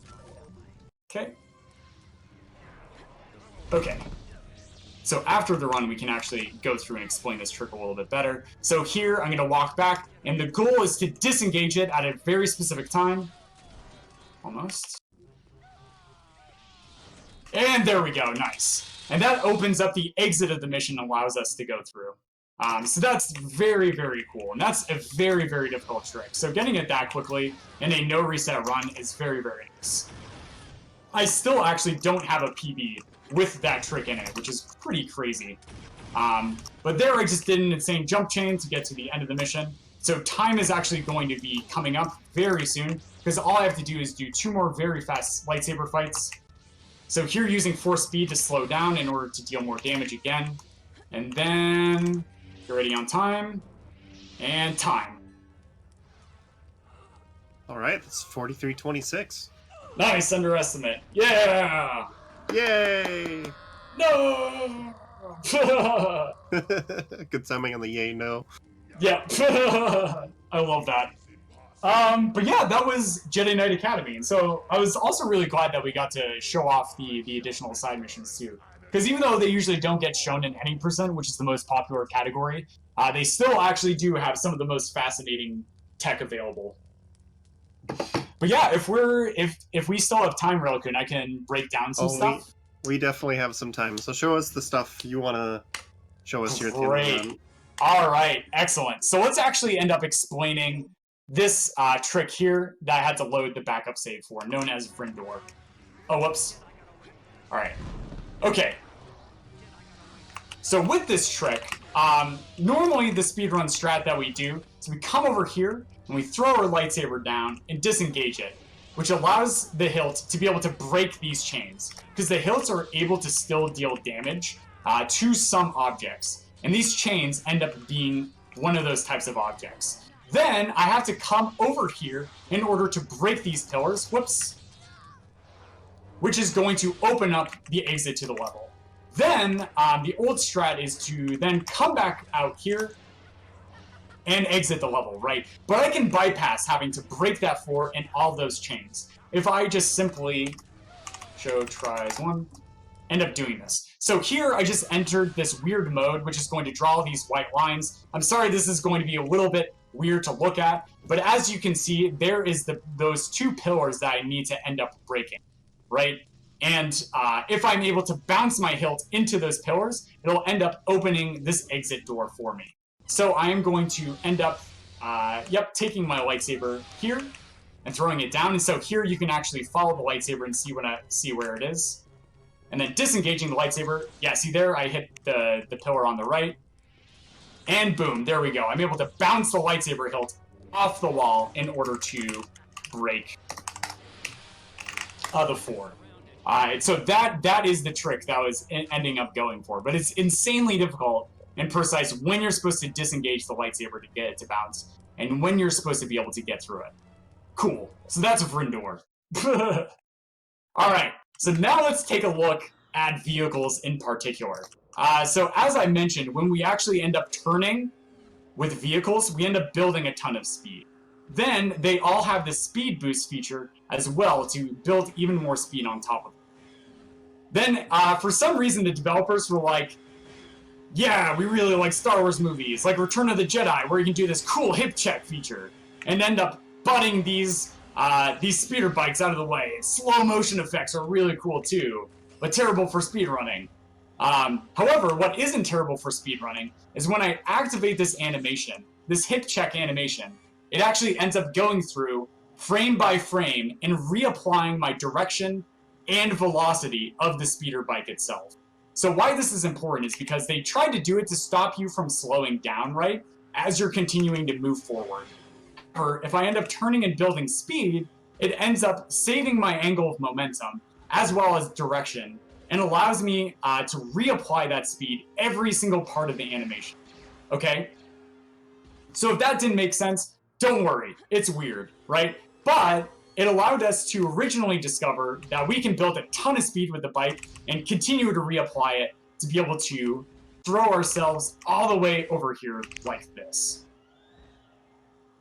Nice. Yep. And so with this, the reason why this is important is because I was able to jump over a gigantic invisible wall, which is a cutscene trigger. If the cutscene trigger happens, this door here closes and we cannot reopen it. But because I was able to skip that cutscene trigger, I'm able to get this second bike. And then with this second bike, at a really specific starting spot and really specific starting angle, I'm going to do another one of these tricks. Yep, building tons of speed. And jump on to just land on this one tiny little triangle, right? Because that's not helpful. So basically, you can see that this slope is composed of a bunch of different triangles. Most of them I can't actually land on, right? Notice how I'm sliding and I can't like jump or anything. I actually end up sliding off. But for some reason, this one patch of land, we can actually end up walking up. Also, this tiny little knife's edge here, which is met between these two unwalkable triangles, right? These two unwalkable slopes, we can actually end up walking on. And so this actually allows us to also still get on to the top of the mountain. However, we still have to get to the end of the mission itself. And so we have to jump all the way over here and do this really difficult jump chain to be able to get through. However, using a cheat to be able to fly around to show stuff more easily. The start of the mission, which is over here. Zoom, zoom. Whoops, I'm a little bit lost. Yeah, there it is. No, that's the end of the mission. Start of the mission. Yeah, start of the mission is right here. So we started right here, okay? And the first trick ended up getting us on the mountain all the way over there, okay? However, the end of the mission, actually, if we come back to the start location, is literally right on the other side of this mountain. It is literally right here. And the end trigger is right there. So what a speedrunner whose screen name is Rience ended up discovering is that if we use Force Rage, this actually ends up stopping us from going under 1 health. Then, if I build a ton of speed and use that side jaunt feature again, I am able to get off the bike. Oops, bad RNG. Hang on. Just have to restart. Yeah. Tier 2 troop, where are you? There you are. Cool. Okay. And if I'm able to get my bike to hit a very specific slope at a very specific angle, yep, there we go. And at a very specific speed, I am able to, almost, let's try this. Yeah, there we go. Hit Jaden and have her land all the way to the top of this mountain. And then Force Rage just barely runs out. So we just barely have enough time to be able to get on top of this mountain. And then all we have to do is end up jumping this very short distance to be able to get to the end. So this trick ends up saving about a minute to a minute and a half over the old route. And the old route still had a crazier trick known as the Nicky Cage, which ended up getting the bike on top of it very fast. But that being said, these are just some of the crazy things in Academy. If you'd like to see more, just head over to the leaderboards. Once again, we have tons of beginners resources, and it's just a very amazing speed game and well worth the time. But major thanks to you, Railcoon, and as well as the rest of the GDQ staff for allowing me to come on and do this. This was a lot of fun. Thank you, guys. No problem, Muffin. And thanks once again to Muffin for coming on and showing off these games for us. We do want to talk a little bit about upcoming stuff. Tomorrow we have the sprint at 8 p.m. Eastern. Kusar Grande is going to be Wednesday at 7 p.m. Eastern. But if you check out our Twitter right now, voting is going on for next week's game or not next week's game, the week after next, but next week's game has already been decided. You guys are going to be seeing Doom 1 and 2 with King Dime. And currently you can vote on Kirby Superstar Ultra and Bionic Commando Rearmed 2. So thanks everybody for tuning in once again. Thanks to Muffin. As he was saying, if you check out the leaderboards for Jedi Knight, there's a lot of really good resources if you're interested in this game. Also, the Spotlight command in chat, which I'll drop right now, has a link to a form that you can fill out. If there's a game you think we should really feature on this show, please let us know in that link. But with that, Muffin, thank you so much. We're going to head out and send you over to another fine speedrunning stream. Awesome. Thanks, guys. Have a great night, everyone.